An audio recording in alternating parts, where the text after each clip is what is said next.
Le réseau des terroristes qui a endeuillé la Côte d'Ivoire le 13 mars 2016 sur les plages du Grand Bassam est plus que jamais dans le collimateur des enquêteurs.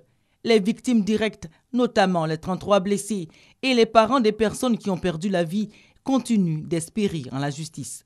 Je voudrais m'incliner respectueusement sur la mémoire des morts et ensuite rendre hommage à tous les blessés, ceux qui continuent aujourd'hui de traîner les stigmates de cette attaque.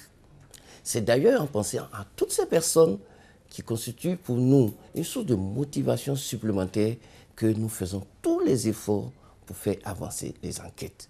Plusieurs personnes ont d'abord été interpellées, 16 personnes. Mais aujourd'hui, nous nous retrouvons avec une trentaine de personnes interpellées, tant en Côte d'Ivoire qu'à l'extérieur du pays. La justice ivoirienne est sur la piste de plusieurs personnes impliquées dans l'attaque de Grand Bassam, selon le procureur. Dès les premières heures, AQMI, Al-Qaïda au Maghreb islamique, a revendiqué à travers sa branche Al-Noura Mitoun et qui a désigné Kounta Dalla, qui était à Abidjan, comme le planificateur.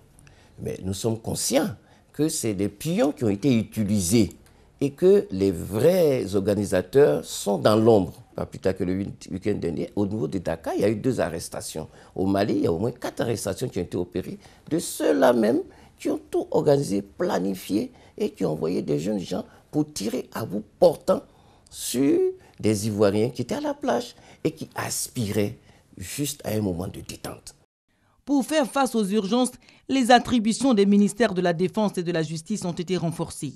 Une cellule spéciale d'enquête, d'instruction et de lutte contre le terrorisme a été également mise sur pied.